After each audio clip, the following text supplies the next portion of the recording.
Are you tired of watching shows that only give you general social media theory and expect you to figure out how to apply it to your own industry? Join us for this week's episode of Social Chatter, the industry's longest running social media marketing news talk show.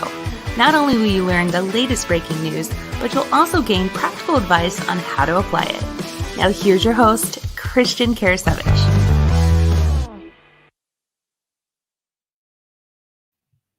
Welcome, everyone, to episode 250 of Social Chatter, your weekly social media marketing news talk show. My name is Christian Karasiewicz, and we have a lot of fantastic social media news that we want to discuss with you. It's always changing. There's always something new. Some weeks it primarily focuses on Facebook or Instagram.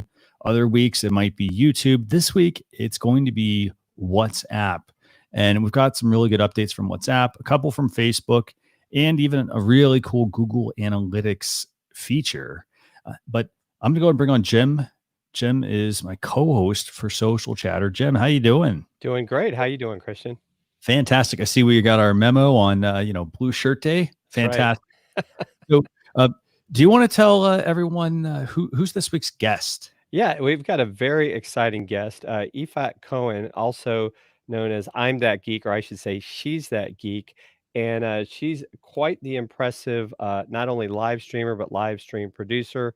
She's an engagement maven. She's a visionary, is also known as a muse. And she's the architect behind generating $250,000 in just 10 days with Hangouts, growth hackers specializing in community building, gamifying live engagement, and cultivating brand evangelists. And she loves speaking, strategizing, and sharing her, as she calls it, her 4-minute solutions with anyone possessing a great sense of humor. And I got to know her a little bit watching her with Stephanie Liu, who was just recently one of our guests on an upcoming episode of our new Launch Your Live podcast. And so really excited to have Yifat on. She's an amazing, I'll say young lady because I'm old. So I'm going to go ahead and bring her on, but Yifat, fantastic having you join us on Social Chatter. Thanks a lot. Thanks for having me. This is super cool. So did Jim hit all the high points, or is there anything we left out? Yeah, I think he forgot kind of like Krav Maga addict and spicy food eater. Side of that. Do you have any spicy food videos where it's, you get all the spicy foods and you try them and, I should, right? I should do that. I test the Americans, right? So when I make hummus, when I make hummus, it's like all of a sudden it has garlic, it has lemon, it has some flavors to it, and they're like, "Oh, that's what it's supposed to taste like." So we're expanding the American palate with some Mediterranean food in my house. Awesome. And Yifat, can I ask you real quick? So, are you using a virtual cam? Are you using eCam right now, or no? I'm not. eCam is for Mac, right? Okay. Yeah. So I'm using XSplit. Okay. Mm-hmm. Nice. Yeah. It looks real, right? Yes. So the biggest difference that happened to me in streaming to make it look very real is switching from the C920 camera, the Logitech camera, to the Brio. Okay, great. I'm using the Brio myself, actually. Right, and now it's kind of like drug dealing, right? Because you can't get it anywhere; it's out of stock. So it's kind of like, who has a Brio and where can I get it from? Right. And the worst part about about webcam shortages right now, and it's the fact that, and I feel really bad for people. They go to buy one, and they're getting all these knockoff models that are recommended to them, and they're getting, the C920, which is about I think it's $50 to $70, and people are trying to sell them for $200, $150 to $200. I will say this: don't buy them. Go directly. I'd actually say this: go directly to the Logitech website and make your purchase. No, it says same thing with Elgato. You can't get the Stream Deck now. Right. Yeah. I think like to your point, right? You just have to keep checking. I was actually able to get the Logitech Stream Cam. It became there was like a small window, and what was funny is they have a white one and a black one. The black was out. I was like, does anybody really care what color my webcam is? I'll take the white one. So because no one's ever going to see it. Exactly, right? And we have an update this week, by the way, for those of you who can't get the Logitech webcams, you can't get some of, let's see, I'm trying to think if there's other, all I know for webcams are mainly Logitech. Well, you know what? So if you don't, Stephanie, right? Stephanie was talking about how you can connect your DSLR with an Elgato dongle, right? So you can get really good one if you don't have a green screen, right? Because if you have a green screen, then the DSLR blurs it and kind of makes the background looks different. So there's a small problem there, and it's the fact that you can't get the Elgato dongle either. Everything is pretty much out of stock. But we do have an update this week. So if you do have, extra cameras lying around, we do have some new updates this week as well that will let you use some of those cameras possibly as webcams in addition to the DSLR camera. So, Jim, are you ready to get started this week? Yeah. Let's get started. So what do you want to cover first? Because I know we've got WhatsApp, we've got Facebook. Yeah, well, let's start with WhatsApp. Because they're doing some. It kind of goes along with what the Facebook ecosystem is doing, and continuing to try to do things for business. So they're bringing QR codes into WhatsApp for business. Okay. So this is fascinating because I think when we think of QR codes, it's kind of one of these things that has come and gone over. Well, I don't know if it's gone, but people still use those, and getting people to actually use QR codes seems to always be a challenge. But in a way, this is a much easier way for you to have maybe someone connect with your business to use a QR code than always having to do phone numbers. And I think that might help people, maybe from some of the privacy concerns. I know recently, Christian, you and I were in a WhatsApp group that kind of was like an open group, and all of us, we get some strange characters jumping into the group. And so I could see where I think the QR code could definitely be a good thing. So here's a question. Yeah. Why do you need that? Because it's not like you can, you need WhatsApp to scan the QR codes, right? You can just open your camera and scan it. So what's the big deal? So it's basically generating the QR code for you.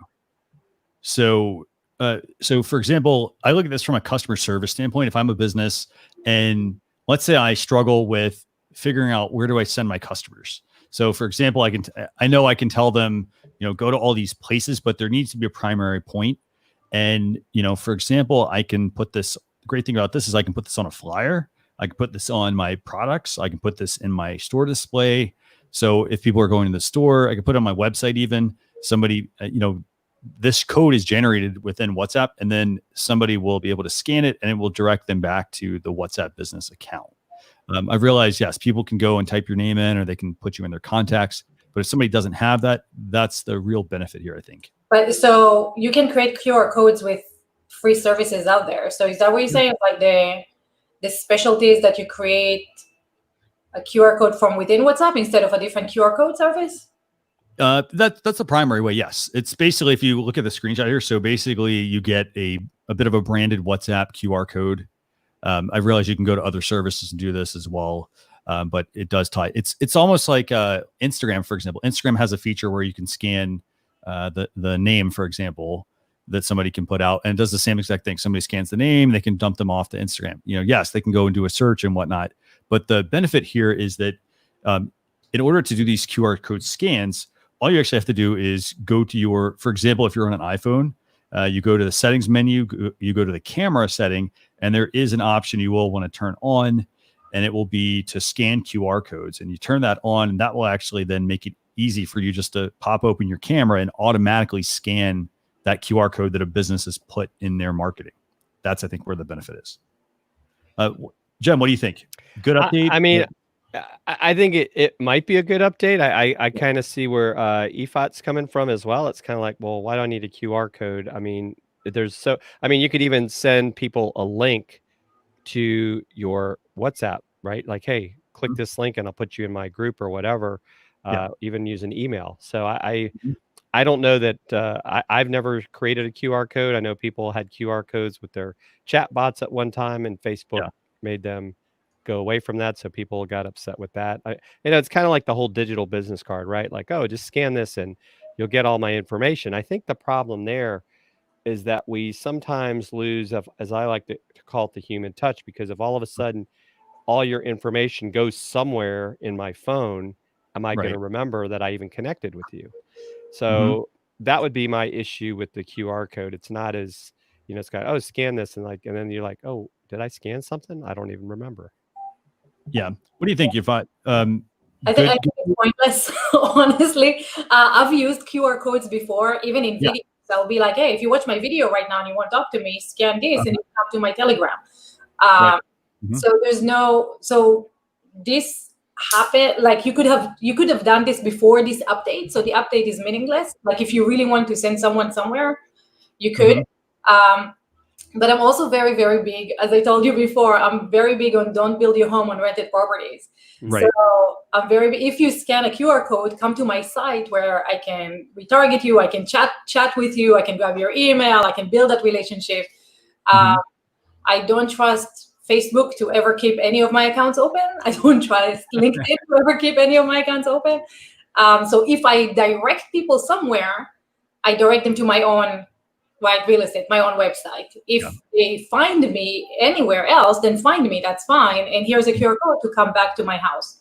Right. So yeah, I think that's an excellent point. I know we were talking about this before we went live, but I couldn't agree with you more, Yifat, as far as, don't build your house on rented land. You really need to make sure you have a way to connect with your audience outside of these social platforms, because you never know what's going to happen. And I also, here's the other thing. You also have to look at who the user is. So for example, in the United States, people do not use WhatsApp whatsoever. They only use it when they go travel overseas, for example. And so I actually think there's two things at play here. So one is I 100% agree. You should always drive people back to your website. But I also think a lot of businesses take shortcuts there, major shortcuts. And that happens especially overseas. Most businesses, they conduct everything primarily through WhatsApp. They don't have a website. And so I think that the two things at play here are, A, it makes it easy for that business to, have some sort of customer service, make sure people can get directly to the right company. It's an ease of use thing, I think, for a business. And at the same time, I think this is also, Facebook is trying to move Facebook and Instagram and WhatsApp into one product. And I think this is, just it's an easier way for people to connect, for a customer to connect with a business. Again, this could easily play directly into Messenger or Instagram or whatever channel. It doesn't really matter. Right now it's WhatsApp. But that's part of the update. Now, the other update is they're adding business catalog sharing. So I don't know if you've checked out, on WhatsApp that you can add your own product catalog and your individual products, but now they're making it easy for you to be able to share those as well directly from WhatsApp. So for example, if you've got a full product catalog or you've just updated your items individually, you can easily send those directly to a customer to make it easier for them to shop. What do y'all think about that one, Jim? Well, I think it kind of goes back to what Yifat talked about earlier. The concern I have, what they're attempting to do, they're trying to attempt you to stay in their ecosystem, use their payment system, and not go to your website. They're like, oh, look, you don't need a website, just use us. Right. And then all of a sudden, one day you get cut off, and now you have no way to connect with your customers. So yeah, it might seem an easy thing, kind of like they're trying to do with Instagram shopping and Facebook shopping. But I still think ultimately you want that traffic coming to your website. 100%. If I had anything else you want to add on this, okay, great. I also think they kind of forget what each service is for, right? So I use WhatsApp, but I use WhatsApp to connect with people. I don't use it to buy, right? So if all of a sudden I'm starting to get ads and offers in my WhatsApp, that feels spammy to me. So they're like, okay, we got used to Facebook being this place where there are ads and all that stuff, right? My messages on my phone are my personal relationships, and now if you're trying to bring your business into that, I don't know how that's going to work. Yeah, I mean, and again, it's a bit of a slippery slope. I mean, 100%, you should always have a website for your business where you drive people to, like you said earlier, how you can retarget them, how you can build that relationship with the customer. And yes, it is a speed thing. So it is easier to shop, for example, through Facebook and WhatsApp, for example, than it possibly is for a lot of websites, because a lot of websites are bolt-on products. But, again, I mean, we'll see how this goes. I mean, personally, I don't shop through WhatsApp either. I mainly just say, hey, if I want something, I message the person, I go pick the item up, for example, or get it delivered. I don't actually, make the purchase through WhatsApp. Do you even trust Facebook with your credit card? Because I skipped offers like courses that I wanted to attend only because the payment was directly through Facebook. I'm like, I'll pay you directly. I'm just not going to put my stuff in Facebook. And they said, we can do that. And I said, okay, I can come. I don't trust this. So, and there's probably also, I would say this, I'm not sure if they do charge a processing fee, but there also probably is a processing fee as well. Yeah. But Jem, what do you think? Do you put your credit card information on Facebook? Do you trust that, or would you? No, I don't put my, other than if I were running Facebook ads, which I haven't in quite a while, that would be the only time I would have the card. And that's the only thing I really use it for. Yeah. Okay. Anything else you want to add on this WhatsApp news for the week, or you want to move to something else? Let's move on. Okay. So Jem, what's next? Well, Facebook is attempting to compete with YouTube by creating what they're going to have officially licensed music videos in the US for artists. And so they're telling these artists that, you've got to now move your music to a page, you got to flip a slider, or you're going to start to have these issues with your music videos. So I know my brother has a band, so I got to make sure I let him know, because he just drove cross country to move in from DC to Reno, and maybe he didn't get the memo. So I mean, so if I'm a business, the only business this really impacts, I think, is just the fact that if I'm a musician or an artist, I want to make sure I have this. But any other business utility you see here? I wonder if they're going to maybe do something, because we always get into this whole thing where people try to live stream and they're playing music and they're taking the videos down because of that. So I don't know if this would be a way for the artist to, in a sense, give permission to people to use their music. Maybe there'll be some sort of a way to, monetize that for the artist and Facebook. That might be the utility. This still kind of goes back to, and Christian, I think I harp on this a lot, and maybe that's why Facebook hasn't given me the new Facebook yet. They're trying to be all things to all people, right? They're trying to be YouTube. They're trying to be, Twitter. They're trying to be this. They're trying to be that. And you can't be good at everything, right? Even their new Facebook Live tool, right? They've updated Live Producer, and there's parts of it that I like. It makes no sense. Like, I can't edit a video post before I go, it makes it difficult to tag people that are going to be in the video. It's just silly things like that, why they seem to launch a lot of things half-baked just to, it's like, hey, we made a change. What do you think, Yifat? Yeah, I agree with Jim. I have the new Facebook UI. It's like, come on, so I posted about this. I was like, hey, do you have the new UI? Do you like it? And most people are like, no, I went back to the regular one. And I'm like, why? Curious, right? And they're like, I just don't want to learn something new. And so it's very interesting, right? Like, you think you're sitting there in your boardroom going like, hey, how are we going to make this product better? Oh, I know. Let's reinvent the whole thing. Like, come on, we got used to something. And most people use Facebook because they're used to it, not because they love it, right? Because everybody, I don't know anybody who kind of like really loves Facebook. But they're kind of used to it. And they're like, okay, I know where the button is. And now you're getting all these people to be like, well, now I don't know anything. So I totally agree with you, Jim. It's way too much for not a good purpose. Like, I don't know what. And then you even have to ask sometimes, like with some of these artists, who's managing their page, right? Do they even understand what they've got to do, or are they just going to like miss it? And then all of a sudden, come August 1st, you're going to have all these upset artists, and we're like, oh, we'll roll it back now. And of course, who are you going to talk to? Because there's no phone number. That's right. I mean, if anything, I'd say they should add a customer service line. I bet they'd get a lot of calls. Yeah, I mean, here's the thing. If I'm, a musician or an artist, I'm already uploading my videos. I like your idea, Jem, that this could potentially be, I mean, because I'm reading the verbiage here that's on a Facebook page. So, Facebook is recommending that you automatically share all new music videos to your page's timeline. Recommended sharing your music videos to your timeline could help more people see your videos in their newsfeed and help bring those viewers in your page. So again, I mean, it comes down to, it's a lot of, I want to say hot air, but like, it might happen. It still comes down to, you need to be a good marketer, if you're a musician or an artist, or at least have somebody that actually helps you with it, I think.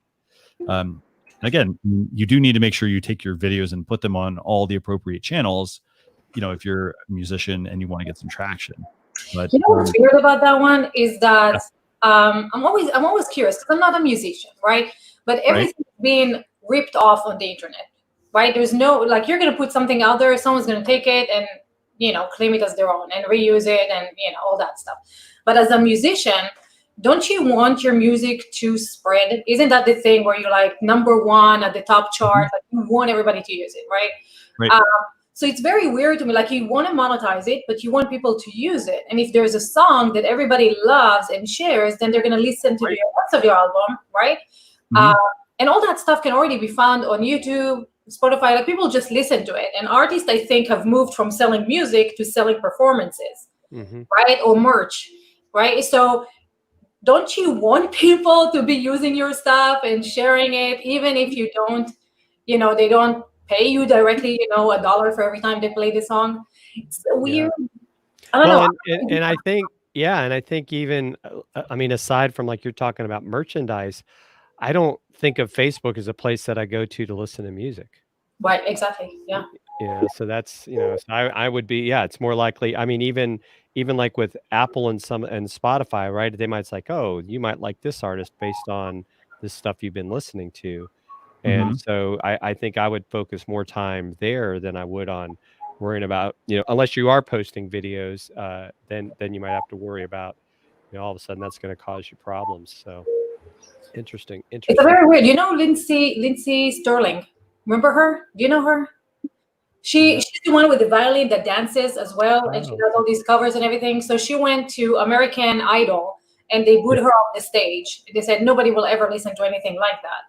And so she went to YouTube, became huge, right? Like millions of views and all that stuff. And so now she puts everything on YouTube, and she sells merch, and she sells records, and she sells shows, right? Only because of YouTube, because it went viral and everybody's listening to it. So I think social media is a great place for you to come out and then go like, hey, Pandora, I have 1 million listeners, put me on your thing, right? Or hey, whatever.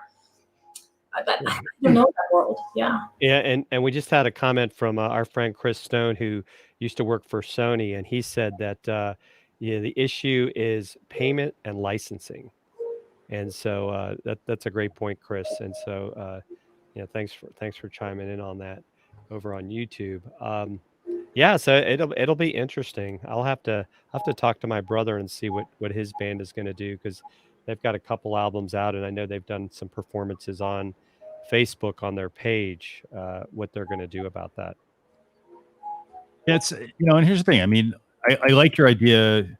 You've got about, like, if it's music, people should put their music out and just kind of let it take hold. And like, licensing does come into play, but it does give them, more opportunities, I think, to build that, to build the snowball effect, basically. And it does take a lot of work. But I mean, the other thing is, the great thing is, like, I'd love to see, opening the license a little bit more. But again, I mean, unfortunately, the artist doesn't get to control that part of, their contract, I think. So, it is what it is, I think, for now. But we'll see what happens with Facebook music videos. So, Jem, where do you want to move to next? So let's move to Google Analytics and something new that they're doing with what they're calling predictive capabilities in Google Analytics. And how many websites do you come across that when you ask the person, do you have Google Analytics, they give you this, what? Well, this may be another reason to put this free thing into the back end of your website, because it can now, they're working on stuff to predict who your customers are and start to give you kind of that avatar, right? Because everybody's not our customer, right? I mean, how many times do you hear that, Yifat, where somebody's like, everybody is my customer? No, they're not. I don't want to work with you. Let's go on to someone else. So this is interesting. This is really interesting. How easy is it to set up? It looks like it's actually pretty easy. I mean, you basically go in, create your custom audience, basically. So just think of it like this: if you're running ads, you create a custom audience. So who's my audience that I'm trying to reach?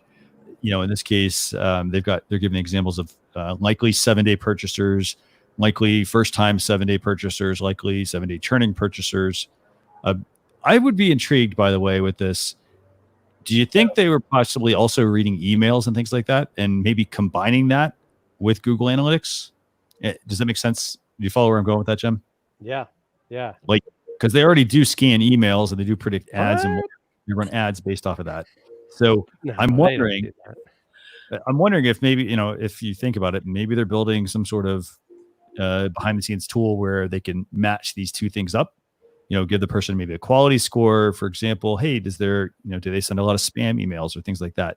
Do you want them necessarily on your list? Well, this kind of gets into the whole growth of the world of artificial intelligence. And as you're able to gather more data, you can start to predict things. And so, I mean, Google, right? Google's the number one search engine, and I think YouTube is number two. Guess who owns YouTube? So they've got all this data, and you've had all of these, and right now that I think about a little bit, I don't have an issue with it. But I've got Google on my website, right? I've got the search console. I've got the analytics because I want to know where my traffic's coming from. Well, guess what? They know that too.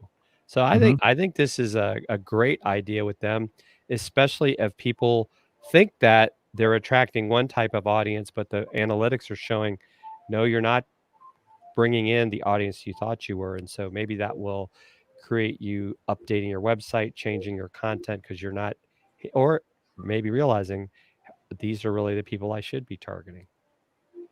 Yifat, what do you think? Good update. If I'm a business, what do I need to do here? I mean, obviously the basics, install Google Analytics.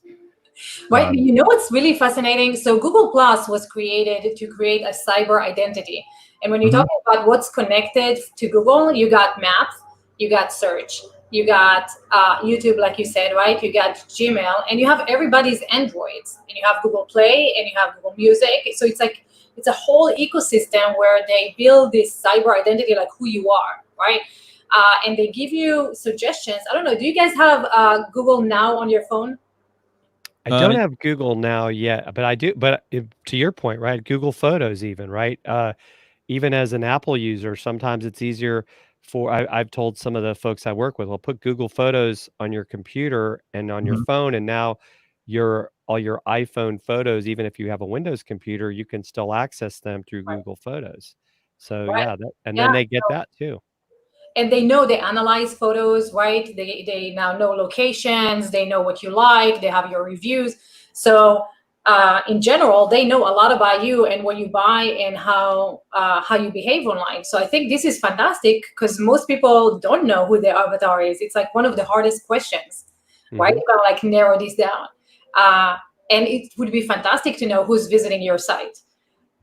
So I think this is great. If it's easy to set up and if it kind of like gives you the answers without you having to really figure it out, I think it's fantastic. I'm going to use it. Thanks.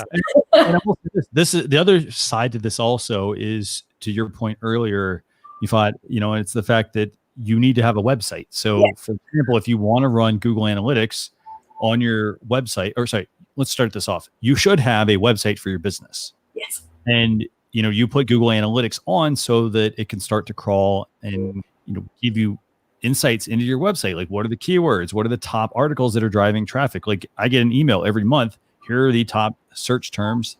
Here are the ones you rank for. Here's where you rank. Here are the page views you're getting. Here are the number of sessions, visitors, and so forth. And so it gives me an idea of the trending health of my site. Now, adding this feature in, it lets me get a better idea of potentially who's visiting the site. And yes, you are going to have to filter out spam and fake comments and fake visitors and all of that sort of stuff. But it is going to at least, I think, help you get a better understanding of your customer. And like you all both said, there's a lot of Google data out there, whether it's photos, it's Google Maps. If you're searching for anything on Google Maps, if you're searching for things, all of that, if you're even talking about things, actually. So all of that stuff plays into Google search and what comes up. And Chris added too, they're listening to us too, because we've got to remember about Google Home. So listening to us, it's amazing. Amazing, the stuff that comes up to me and their suggestions. I'm like, oh yeah, I did talk about this yesterday. And I was thinking about just like how many Google Homes are in your house, right? What was that? I think Ashton Kutcher or someone like that said it to their wife. She says, why are you listening? Oh, why are you whispering? And he said, it's because they're listening to us. And she laughed, and I laughed, and Siri laughed, and Alexa laughed. And I will say this. I mean, there have been times where I've not even typed something. I've thought about it, and I've gone onto Google, and I do have randomly, I will have a search term that will pop up first based on, I have been searching for anything specific, and it will actually come up as a search term, which is a predictive search. So I like the idea here. I mean, I think as a business, I should definitely be checking out Google Analytics, make sure it's installed on my site. Very, very, very, very easy. And then at this point, go and check out this feature within It's interesting because they create custom audience. So do you have to be connected to their ad platform to use this? I think they want you to connect to it, which of course you can connect to a Google Ads account for free. The one thing is, I think if you don't do activity on it at some point, it'll, they'll stop your account and then you have to reactivate it. But yeah, because right, even with Google My Business, hey, here's $150 ad credit, try Google Ads. And so they're always enticing you to jump over into the dark side of Google Ads. Chris is funny. So I think am I frozen? Yeah, I think okay, yeah, I'm back. Okay. Yeah. So Jem, do we have any other topics we want to talk about this week? Yeah, let's talk about what GoPro is doing to remain relevant in the webcam business. Or I should say maybe get into the webcam business, because I think maybe sometimes we think of it as more of something that the crazy people wear on their head when they run around town. But of course, right now, nobody's supposed to be running around. They're supposed to be indoors, or if they're outdoors, with a mask on. So. Yeah. So what we have going on here, basically, we talked about that. We alluded to this earlier, and it's the fact that if you can't get a webcam, for example, a Logitech Brio, C922, C920, and people are overcharging for those. By the way, they shouldn't. So if they're really expensive, you should only pay between $50 and $70 for the C920, and I'd say between $150 and $200 for the Brio. Don't let people suck you into that price. So if those don't work, we talked about this a couple weeks ago, but Canon has a DSLR utility, so you can use it. Their webcam utility, basically able to turn your DSLR, certain models, into a webcam. Panasonic followed suit with certain Lumix models. And now GoPro has the ability to use your GoPro as a webcam. Now, Jem, you want to tell people about this update? Yeah, so I mean, I think it's a software update, and it basically, or maybe firmware update. You're going to actually be able to plug this into your computer and use your GoPro, just like I'm using my Logitech camera, and I think the two of you are as well. So for some people that maybe already have one, this is going to be a great way to kind of have a double utilization of their device, because like you said, right now it's really hard to get a hold of a webcam. And you know what? I guess I haven't checked. Maybe GoPros are available, and this might cause them to have an upsurge in purchasing, because now it gives people a reason to use it. Not to mention, since it is a type of device that's, portable, you might even be able to put it on a tripod and really come up with some interesting ways to use the GoPro and have it tie into your computer as you're doing some of your live streaming. Definitely. Yifat, what do you think? Good update for GoPro. I mean, this one, it is Mac only, and it only works with the GoPro Hero 8 directly. What do you think? I think this is their attempt to save their business, because they were promoting themselves as an outdoor kind of extreme sport thing. And now that we've been 6 months in and nobody's outdoorsy extreme anything, they're not buying GoPro. Right. I think this is kind of an attempt to be okay, let's pivot and see how we can tap into the online camera thing. So hopefully it works out for them.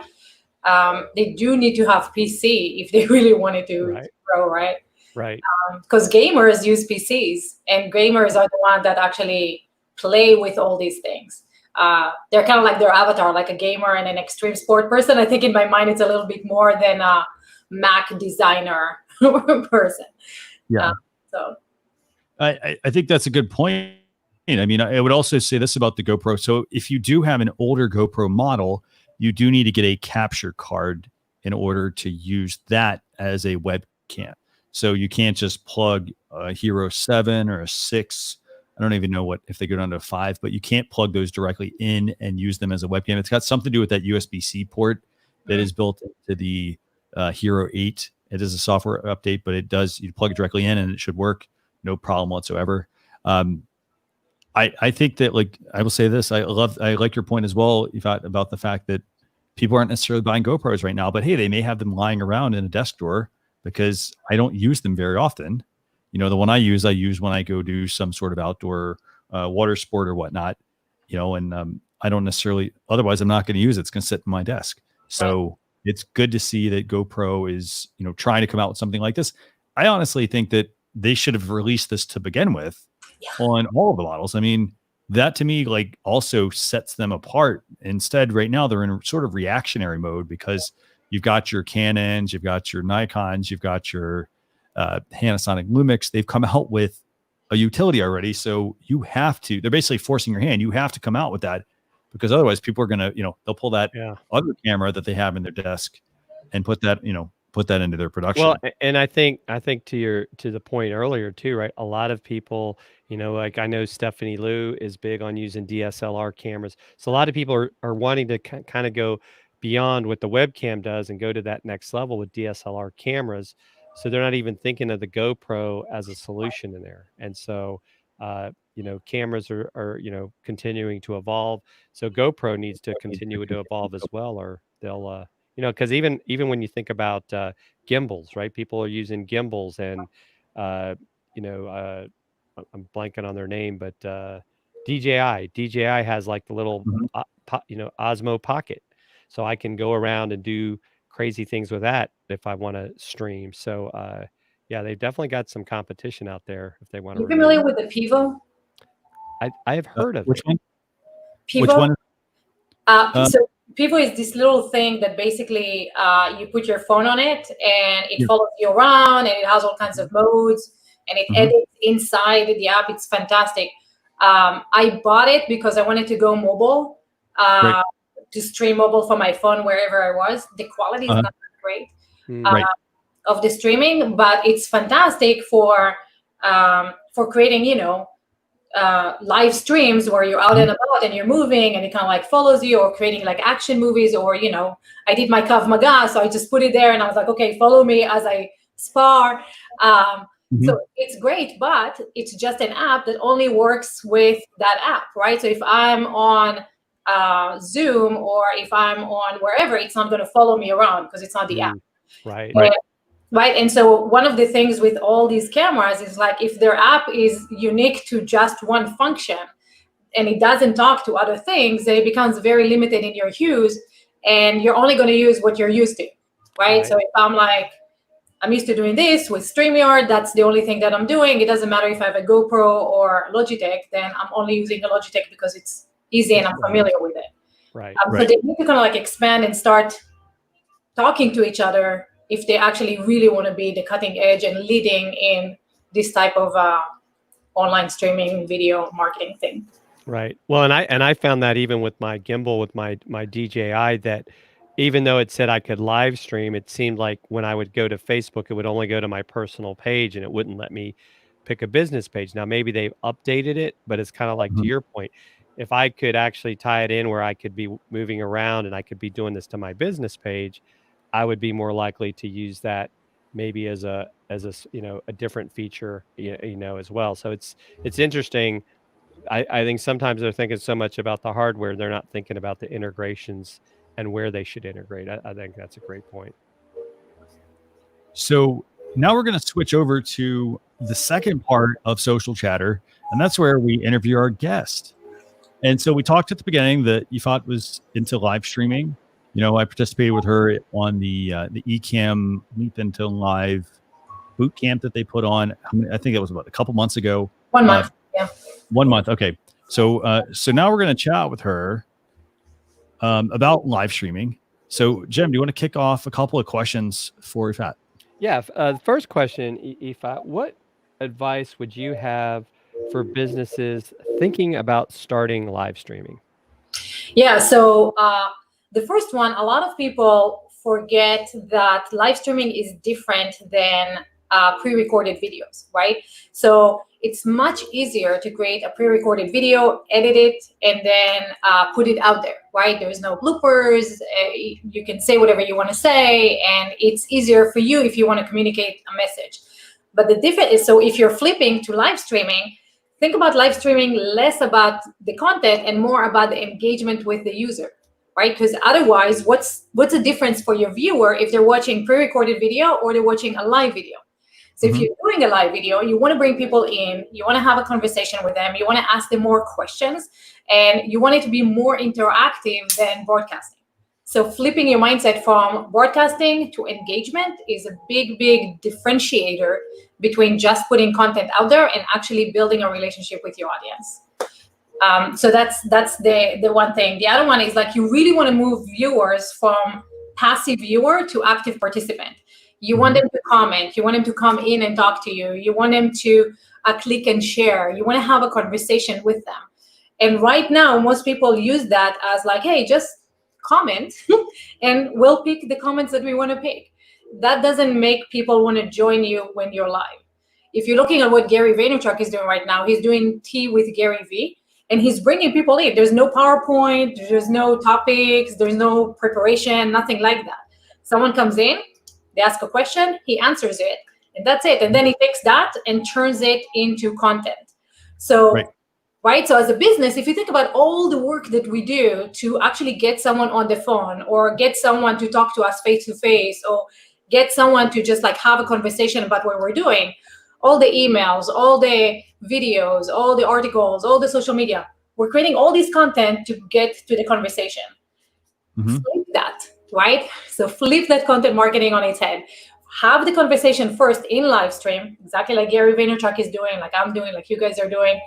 Have the conversation first, take that and turn that into content. You'll save yourself so much time in content creation, and you'll build this immediate trust with your audience that go like, oh, fantastic. That person is very helpful. Let me buy from them, use them, refer to them, engage with them. Awesome. Great point. And last one is don't build your home on rented properties, right? Like live streaming is fantastic, but have people come to your website to watch you. If they watch you on Facebook, if they watch you on Twitter or YouTube or LinkedIn, wherever they are, always say, you want to engage with me? You want to be part of the conversation? Come to my site. When you send out emails to watch your show, send them to your site. Embed the live stream on your site so that in their mind, they have your website as your properties and not like, oh, Facebook or LinkedIn. Because if you wake up one morning and those social channels are gone, now you trained everybody to go find you on social. So instead, always, always, always, always drive traffic to your website. So use live streaming engagement to drive traffic to your site. Yifat, do you have any specific recommendations on maybe a program or software that people would want to use on their website to do that actual driving them to watch that live on the website? So what I use is very complicated, but my easiest way to tell people to get started is with StreamYard. And as you're streaming to YouTube, take that YouTube video and embed it on your site. It's the easiest way, right? So just grab that, put it on your site, go stream as you stream with StreamYard, like you guys are doing right now to Facebook, to YouTube and all that stuff. But be like, hey, come watch me on my site. Have a page. You can have just like a steady, stagnant live page that you always send people to, or you can have a post for every live stream that you're doing. Regardless of how you're set up your website, take the YouTube, embed it on your site. If you're using Zoom, right, Zoom can also stream to YouTube. Grab that YouTube, put it on your site, and put the link to Zoom on your website so people can join you in the conversation in Zoom while you're streaming to YouTube and your site. Does that make sense? Yeah, very, very cool. And I will say this, I mean, one thing we do, we also have a landing page set up on our website. So for people to go watch, they can go to the site and they can actually check out all the past episodes that we do. They can watch the current show. And, and unfortunately, yes, there is a little bit of like, you can't just go live and, all of a sudden it's on my website, because your website needs to know which live video that they need to be showing. So you do have to do an update of the code, the embed code, basically for that video. There's a plugin. There's a WordPress plugin that will always grab your live video, so you don't have to update it. So when you go live on YouTube, it will grab it automatically and show it on your site. Nice.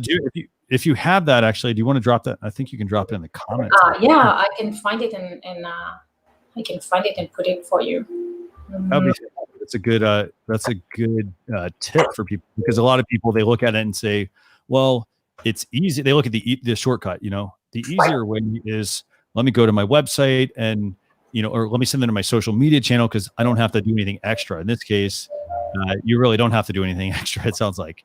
So, no, yeah, just put it on your website and it's done. It's called Embed Plus for YouTube.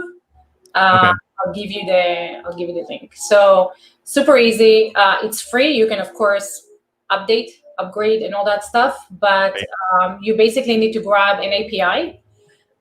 Sure. You have to go to Google Developers, of course, create a little segment, put it in. But super simple. Nice. Yeah. That's a very good find. So YouTube Embed Plus. YouTube Embed Plus. I think I got it. I'll drop it in the comments, I think. Yeah.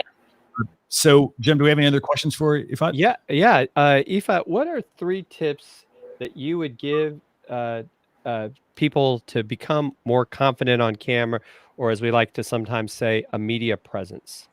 Yeah. I always say, how do you not look ugly on camera, right? That's our biggest fear. Look ugly.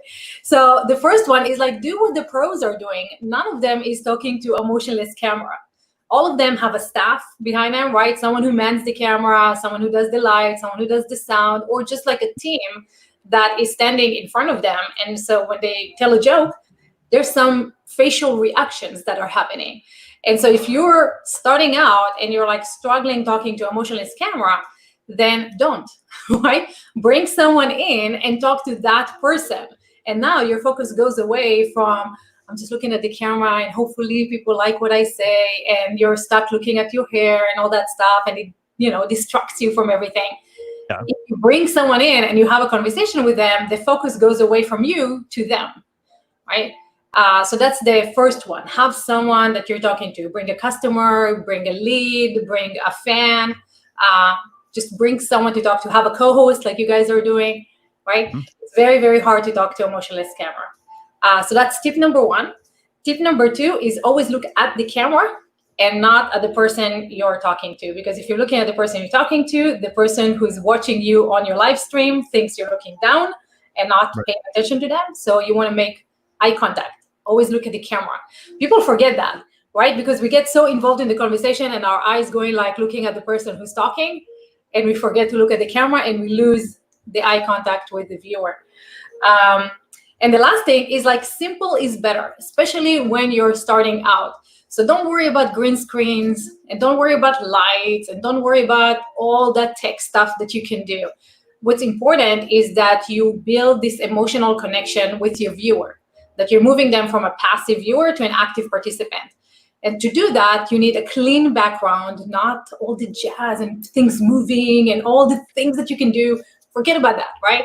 Make a clean background, no bras hanging on any doorknobs, no unmade beds, very clean, professional background, good light, and a good microphone. So people will forgive bad visuals, but if they can't hear you, you'll lose them. So good microphone, clean background, and really just focus on building a conversation that is engaging rather than let me give you all this content that hopefully you do something with. Right. Build a conversation and keep it simple. And once you build that audience and you have the engagement and the viewership, then if you really, really, really want to, you can start going with, green screens and light and all that stuff. But if you're looking at people who actually succeed in video, it took them years to get there, to build the audience, right? It didn't happen overnight, and they kept it very simple. They kept it simple and value-based. So if you focus on those 2 things, you should be very good with live streaming. Awesome. So any other questions, Jim? No, I think those are some great tips. And definitely things that people can put into place today, right? Not tomorrow, today, start now. I mean, I guess one final, I guess, short question would be, you bring up a really good point about content. Do you almost feel like even if you're going to go, like, especially like I like the format where you have someone on that you're talking with, as opposed to, in a sense, talking to just like the camera and hoping someone's out there. Mhm.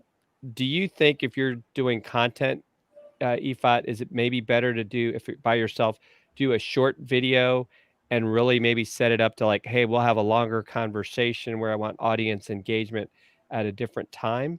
Yeah, you could do that. You know, especially if they're starting out. And I love what you say too. I used to, I mean, I've worked with clients that were afraid to go on camera. So what I would do a lot of times, we would maybe start out with the phone, and I've got them on the camera, but I have them looking at me and talking to me, so they don't realize they're looking at the camera. And it does definitely seem to help people overcome that, fear of, it's funny, right? We'll talk in person, but we won't talk to a camera. But you know what? Like, thanks Corona, right? Thanks Yeah. COVID. Now people got over themselves, and more people are on video with Zoom and everything. So 6 months ago, that was a big challenge. Now I think people are, they even have a Zoom shirt, right? It's like just looking comfortable. But I think now that everybody is on camera and everybody's talking to themselves, it's a little easier, and it's very easy to forget that we're still in this conversation mode, even if we're streaming, right? And even if we're presenting. 5 minutes is fantastic, right? Like quick, short little things. The thing is, though, that if you want free marketing from Facebook and YouTube and LinkedIn and Twitter, basically they notify your audience and they email for you. If you want that, then you need to go longer, because the longer you go on, the more people they notify. Yeah. So having these long conversations with someone, makes time fly, right? If you're by yourself, it's like, it's been 2 minutes. I don't have anything else to say. Very true. So what we're going to do now is we're going to switch to the third and final segment of this week's episode of Social Chatter, and that's tool time, where we bring up 2 tools. This could be hardware, software, etc., that we think can be useful for you as a business owner. One of those, I would love to have actually had the Embed Plus for YouTube as a tool. We'll feature that on another episode to try to give you guys a deep dive on how it works. But Jem, which tool do you want to start with today? So let's start with the Elgato Screen Link. So what do we have? So what does this do? This looks like it's an iPhone, iPad device, or I should say app, that will allow you to connect those to your computer so that you can share what you've got going on there. It looks interesting. I know I've personally been using Sidecar because I have a Mac. If I want to use my iPad as an extra thing, but I may try this just from the perspective of it sounds like it'll let me actually maybe share what's on my iPad onto the screen, which is a little different than what Sidecar does.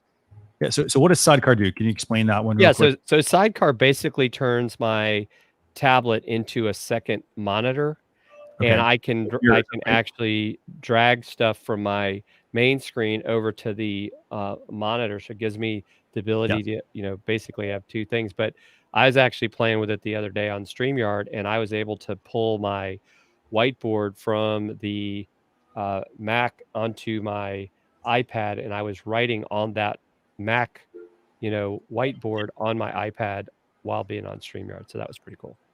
Okay.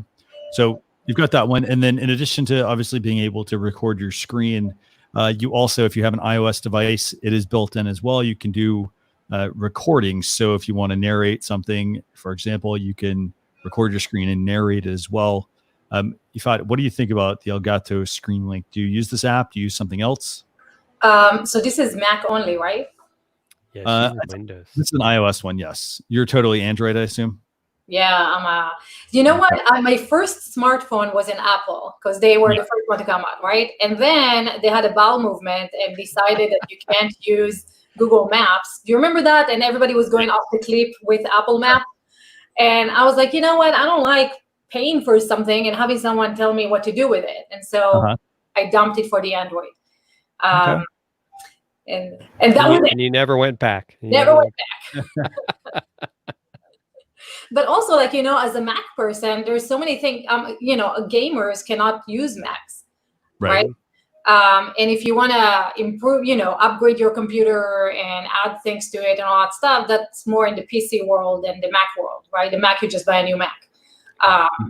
And so I'm a geek, and so I mess with everything. And a piece that's the PC world. Right. Definitely. Yeah. Well, I will say this. I mean, if you need to record your screen and you're an iOS user, definitely or an iPad user, definitely something worth checking out.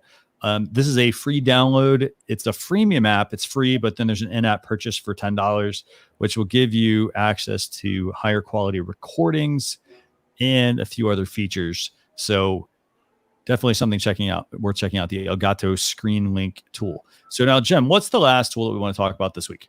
Well, it seems that they've changed their name. It was originally called, and it redirects you. So I know we were both kind of surprised. I'm trying to pull up the original name. It was called the StreamFox. It's now apparently Melon app, and it's in beta. It's another live streaming platform. How about that? And the interesting thing is it literally changed names maybe just within the last couple of hours. So it's a dashboard tool. I'm actually working to bring it up, Jem, but you want to tell people about it? Like, what does it do?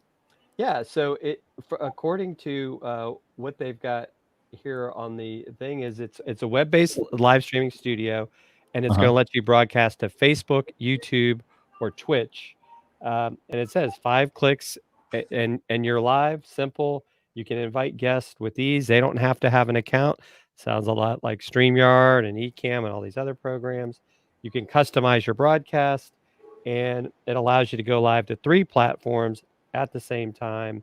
And of course, they want you to log in with either your Facebook or YouTube account.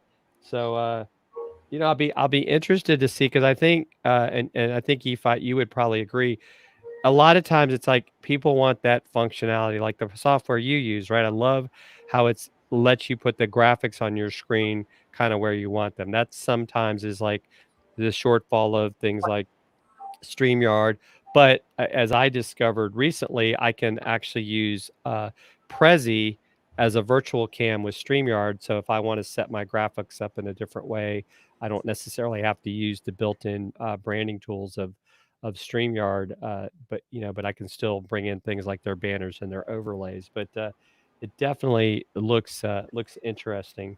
What is it called again? It's Prezi's what I was. Oh no, the software. Oh, this software is called Melon. Well, now called Melon, I think. Were you able to pull it up, Christian? I actually am. Sorry about that. That's one of the great things as you experience live streaming challenges sometimes. I think Facebook might have had an issue here, but so this is the Melon app, and a pretty neat little interface. I mean, you've got a handful of views you can switch between. You obviously have your guests you can invite here on the sidebar. You've got your standard. I need to change the audio and video settings. I want to obviously like maybe edit my screen a little bit, but that's the Melon app. So as you can see, you can change the participants, the audio status for somebody, their banners. You can add a ticker, TTS on guest join. So that would be, I think, a noise when somebody joins.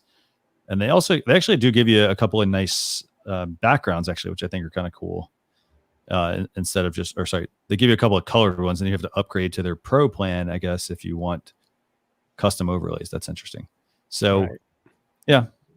Yeah, most of them do that, so this is actually not expensive. Restream does the same thing now. So Restream Pro, you pay $50 a month, right? And you can, you have the same functionality as StreamYard. It's funny how all of a sudden we have all these options, and a lot of people can get really hung up on like, what do you use, StreamYard or Restream or Melon or something like that. It doesn't matter, right? Like as long as the engagement is there, the tool is just a mean to an end, right? And so you have to really remember, what is the end goal, right? Do you just want content? Do you want to build an audience? Do you want, that's, and then you can forget all the bells and whistles and just focus on what gets you to your end goal faster. And they all look very much the same, right? This one has less functionality than StreamYard, I see.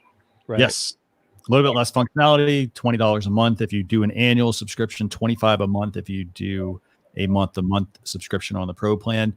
I mean, and to your point, it partly comes down to the type of show you run. So, for example, if you're going to do an interview show, an interview style show, it's very, you can pick any of these tools. You can even go native, but just know that you have to be, very specific about how you're doing that. But for the most part, they all work exactly the same. They don't give you, it's not about like I need 1080p, for example, because most of the platforms don't do 1080p. Yeah. If you're doing, for example, if you're only streaming 4 hours a month, this tool, the free version, is fantastic. I don't see people having more than one guest for the most part. It's hard to manage more than one guest a lot of times, without having your production sheet up, and you don't really need a whole lot of overlays. So definitely something worth checking out. I mean, again, start with the free version of whether it's this tool or another streaming tool, and then move into, as you progress and you get the engagement, then move your show up another level. Yep. So Jem, anything else you want to add about these last, these tools or anything that we talked about today? No, I think it's always good to be checking things out. Things are always changing, and even to Yifat's point about like a program like Restream, right? Things are always changing, right? I know we all probably used other tools before maybe we started using StreamYard or whatever. Yeah. And as much as we may love it, right? Something could happen or some new tool may come out there. I'm waiting like for what's going to come out to replace Zoom, that like people would probably drop Zoom like a hot potato if they got something that let them do kind of a combination of some of the things you can do on things like StreamYard, but still have all these people like in a, multi-view thing, better ways to share screens and things of that. And sometimes it's just people understanding presentation tools and what is your end goal, right? If your end goal is to present something, some things don't work as well, but the other thing is, right, are you on a Windows computer? There's a whole another set of tools over there that we as Mac users aren't able to use. I know, coming to the light side. Come on. You're gonna have to convince me. Like, I'll try the PC. I definitely use the PC every once in a while, but Mac, to me, it just, it's a lot easier, I think, a lot of times. That's what I hear. Most people that say Mac, it just say it's easy. That's the one thing common to everybody. And PC is like geeks, right? Like I'm building a computer, so I'm adding graphic cards and all that stuff. Yeah. Right? So it's just two different mentalities. I just want it to work, and I want to mess with it. So you have a tower then, Yifat? Yeah. Yeah. Yeah, I have a fancy one. I'm getting a new card in. Upgrading my CPU. All that behemoth of a thing. And that's why when people go like, I want to do what you do, I'm like, you really don't, because you don't want to mess with, the same stuff I'm messing with. So you just want the easy one. Go with StreamYard, right? That's the easiest. Right. Yeah, there's a whole lot because you can increase your live video productions significantly by adding various elements to it, but that does come at a cost. You need to have a lot of internet bandwidth, a lot of technology. It's not to, scare people off from doing it. It's just that you can't go from 0 to 60, in a matter of seconds. You do need to add various elements, but you need to first start off with that solid base. You need to have. And you don't need to, do you? Like, look at Joe Rogan. What does he have? A table and 2 microphones. Right. Right. That's it, right? And then all he does is talk for 3 hours. And I don't know why people listen for 3 hours of conversation, but they do. Yeah, they do, absolutely. Yeah. So that's going to do it for this week's episode of Social Chatter episode. This is the 250th episode. What is the best place for people to get in touch with you? I know we've got twitter.com/Yifat Cohen TV. Don't send it to LinkedIn, because LinkedIn is gone now. No LinkedIn. Okay. No LinkedIn. Okay. LinkedIn. So where do you want to find me? On my websites, viralconnectivity.com and imthatgeek.com. That's where you want to find me. And then if you put my name in search, you'll find all my socials. But really, on my sites, I have a chat bot. You can talk to me directly if you just message. So come to my sites viralconnectivity.com. And if you guys actually want to take action on any of the stuff that we talked about today, next Wednesday, I'm launching a 5-day challenge where it's 5 days to get 5 things done in 5 minutes. So I'm going to show you how you build a professional website in just 5 minutes. You can do that. Wow. How to build up an automation, email automation, 5 minutes. You can do that. Live stream, 5 minutes. You got that. So we're going to do all these things together in 5 days starting Wednesday. And that is called From Analysis to Action, because most people learn and don't do, right? Nice. So from analysis to action.com is where you can join next week's challenge. I'd love to have you there. Awesome. So we'll make sure you're going to drop that in the comments too, Christian? Yeah, I will put it in there actually. Or if you have the link handy, just feel free to drop it in the comments. And we'll make sure we put that in the blog post recap, socialchatter.com/SC250. And we will see you all next, was it Thursday, Jim, right? Next Thursday? Yes. Next Thursday. And that's what, July 23rd, 10 a.m. Eastern Standard Time. Our guest is going to be Samantha Kelly. Do you want to tell people a little bit about her, Jim? Well, she's also known as the Tweeting Goddess. That's her handle. I've known her now for a few years. Amazing person. Looking forward to having her on. You will learn how Twitter can. We'll ask her some questions about Twitter for your business, because she has done amazing things helping businesses use their Twitter to get results. So I'm looking forward to that. I know a lot of people say they've given up on Twitter because they don't see there's a lot of value in it. And I think there is. I mean, I'll say this personally, I like going to Twitter, and if there's a video I want to watch, I'm glad I can find, a 30-second clip of it or less. I mean, it's perfect for doing that instead of having to comb through a YouTube video or go to somebody's website article where they say what sounds like it's going to be a video and it's just a commentary, for example. It doesn't actually show me the content. So I'm excited to have her join us. But I want to thank Yifat Cohen for joining us for this week's episode. It's been an absolute pleasure having you on. Pleasure being here. Thanks so much. Thank you. So we will see you all next Thursday at 10 a.m. Eastern Standard Time. Thanks a lot for watching. Have a great weekend, everyone.